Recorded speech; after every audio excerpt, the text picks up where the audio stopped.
Hello students, जय Hind. Welcome to Edutap. So guys, जैसे कि आपको पता है कि आपके एफसीए EG3 का एग्जाम जो है वो इस साल कभी भी जो है वो इसकी नोटिफिकेशन और एग्जाम जो है वो हो सकता है।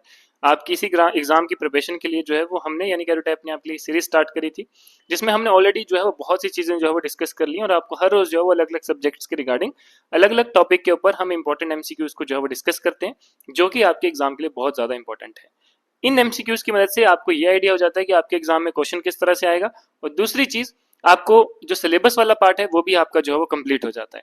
आज का जो हमारा टॉपिक है हिस्ट्री का, उसमें हम बात करेंगे ब्रिटिश इकोनॉमिक पॉलिसीज इन इंडिया, कि जो ये ब्रिटिश इकोनॉमिक पॉलिसीज हैं इंडिया की, इसके बारे में जो है वो आज हम कुछ इंपॉर्टेंट एमसीक्यूज को डिटेल में आपके साथ जो है वो डिस्कस करेंगे। तो लास्ट तक बन रहे, क्योंकि ये आपके लिए बहुत ही ज्यादा जरूरी रहेगा, आपके एग्जाम के लिए, आने वाले एग्जाम के लिए बहुत ही ज्यादा जो है वो आपके लिए जरूरी क्वेश्चन जो है वो रहेंगे।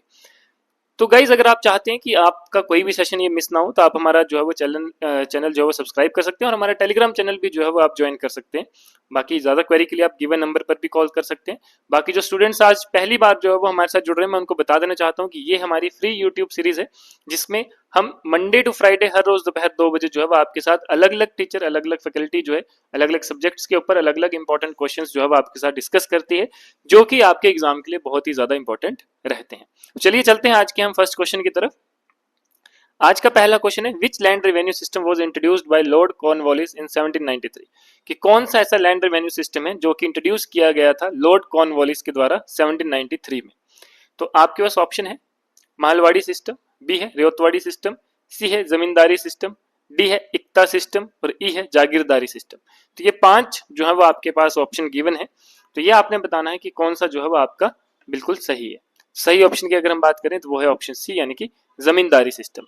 ठीक है, तो जमींदारी सिस्टम जो है वो इंट्रोड्यूस किया गया था लॉर्ड कॉर्नवालिस के द्वारा 1793 में। इसको आप परमानेंट सेटलमेंट भी बोलते हैं। That was introduced by Lord Cornwallis in 1793 in Bengal, Bihar and Odisha. इस सिस्टम के अंडर क्या था कि जो जमींदार थे, लैंड ओनर्स थे, they were made permanent revenue collectors for the British, leading to high taxation on peasant. ठीक है, कि जो यहाँ पे जमींदार हुआ करते थे, लैंड ओनर हुआ करते थे, उनको जो है वो परमानेंट रेवेन्यू कलेक्टर बना दिया गया। ठीक है, किसके लिए? ब्रिटिश सरकार के लिए। ठीक है, ब्रिटिशर्स के लिए, जिसकी वजह से वो क्या करते थे कि हाई टैक्स जो थे वो इम्पोज करते थे पीजेंट्स के ऊपर। ठीक है, जो फार्मर्स होते थे उनसे जो है वो हाई टैक्स जो है वो वसूला करते थे। तो ये जमींदारी सिस्टम लेकर आया था लॉर्ड कॉर्नवालिस 1793 में। कहां पे? बंगाल, बिहार एंड उड़ीसा में। क्वेश्चन नंबर सेकंड की अगर हम बात करें तो क्वेश्चन सेकंड है, who introduced the Ryotwari system in Madras and Bombay presidencies. कि किसने जो है ये सिस्टम जो है वो इंट्रोड्यूस किया था। ठीक है, जो आपका रेवतवाड़ी सिस्टम है मद्रास, बॉम्बे एंड प्रेसिडेंसीज में। तो अगर हम बात करें आपके ऑप्शन ए की, तो वो है लॉर्ड कॉर्नवालिस, बी है थॉमस मुनरो, सी है लॉर्ड वेल्सली, डी है लॉर्ड डलहौजी, और ई है वॉरेन हास्टिंग। सही अगर हम आपके ऑप्शन की बात करें तो वो है option number b, Thomas Munro. कि जो रेवतवाड़ी सिस्टम है वो इंट्रोड्यूस किया गया था थॉमस मुनरो के द्वारा। कब? मद्रास में 1820 में। और इसके बाद इसको जो है वो एक्सटेंड किया गया मुंबई में। और इस सिस्टम के अंदर क्या था कि जो पीजेंट्स थे, ryots were directly responsible for paying land revenue to the British government by passing landlords. ठीक है, क्या वो लैंडलॉर्ड्स वाला सिस्टम खत्म कर दिया कि जो पीजेंट्स हैं, फार्मर्स हैं, वो डायरेक्ट जो है वो ब्रिटिशर्स को जो है वो लैंड रेवेन्यू यानी कि टैक्स जो है वो पे करेंगे।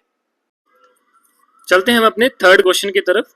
तो हमारा थर्ड क्वेश्चन है, which of the following was an impact of British economic policies in India.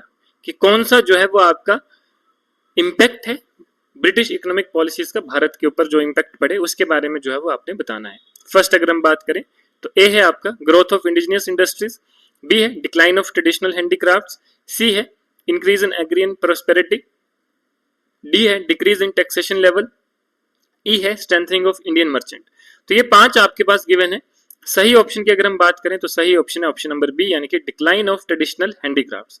तो इसका जो मेन आपका यहाँ पर अगर हम बात करें इम्पैक्ट पड़ा, तो वो क्या था कि ब्रिटिशर्स ने क्या करा था, डी इंडस्ट्रियलाइजेशन जो थी वो कर दी थी। As Indian handicraft decline due to heavy taxation, जो इंडियन हैंडीक्राफ्ट इंडियन प्रोडक्ट्स उनके ऊपर हाई टैक्स लगा दिया।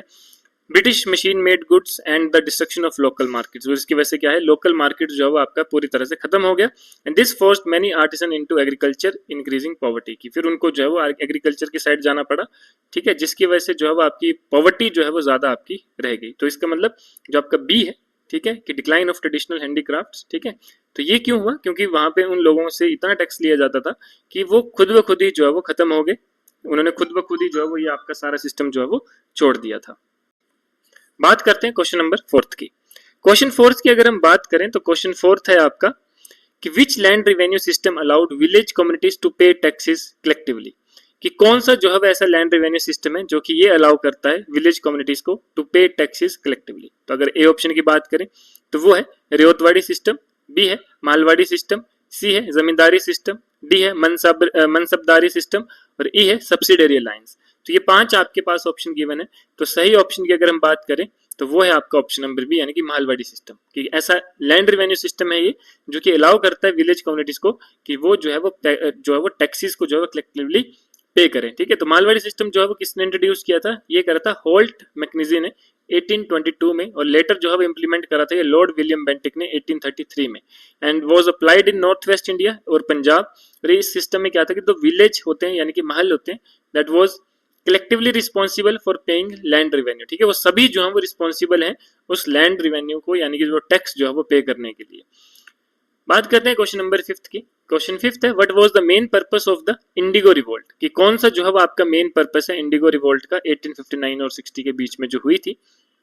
ऑप्शन ए है protest against high land revenue, B है resistance against forced cultivation of indigo, C है demand for better wages, D है protest against salt taxes और ई है opposition to British land policies.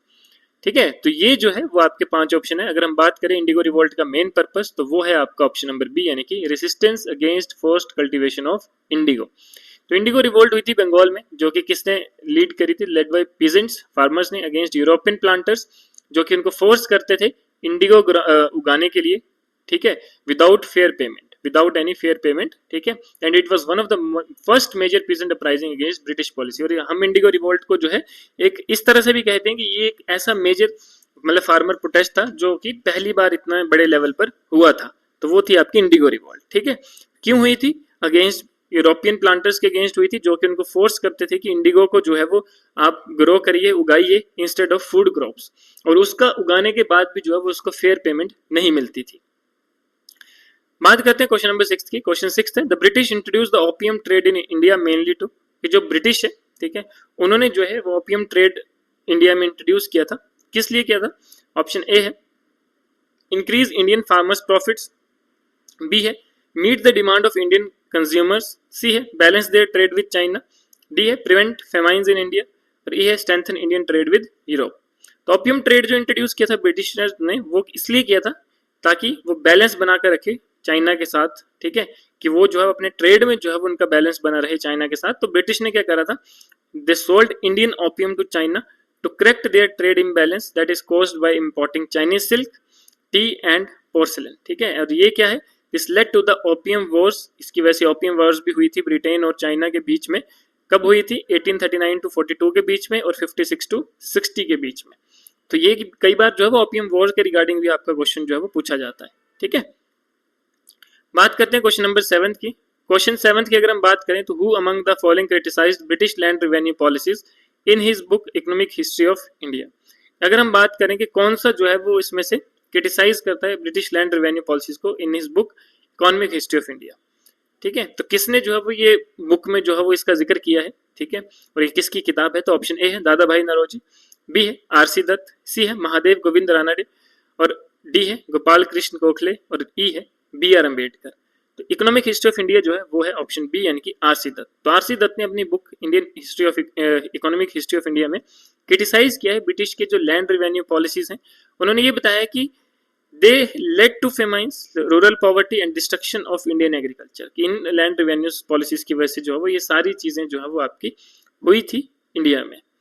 तो ये बुक का नाम आपने याद रखना है, क्योंकि अब देखो ये बुक का क्वेश्चन मैंने आपको यहाँ पे दिया, तो इसका मतलब क्या है कि जो इसके रिगार्डिंग जो अलग अलग हमारे जो फ्रीडम फाइटर्स रहे उन्होंने जो किताबें लिखी हैं, या फिर जो हमारे पॉलिटिकल लीडर्स रहे हैं उन्होंने जो बुक्स लिखी हैं, जिन बुक्स में उन्होंने कुछ मेन चीजें डाली हैं, तो मतलब क्या है कि ये तो आपने पढ़ना है, लेकिन इसके अलावा जो और किताबें हैं और बुक्स हैं उनके बारे में भी जो है वो आपने पढ़ना है। ठीक है, तो अब यहाँ पे हम क्वेश्चन एक अगर उस तरह का लेके आते हैं तो इसका मतलब है कि आपने उससे रिलेटेड बाकी चीजें जो है वो पढ़नी है। ठीक है, बात करते हैं क्वेश्चन नंबर 8 की। क्वेश्चन 8 है which act allowed British cotton textile to be important duty free into India leading to deindustrialization. ठीक है, तो कौन सा एक्ट जो है वो अलाउ करता है ब्रिटिश कॉटन टेक्सटाइल को to be important duty free into India that lead to D industrialisation.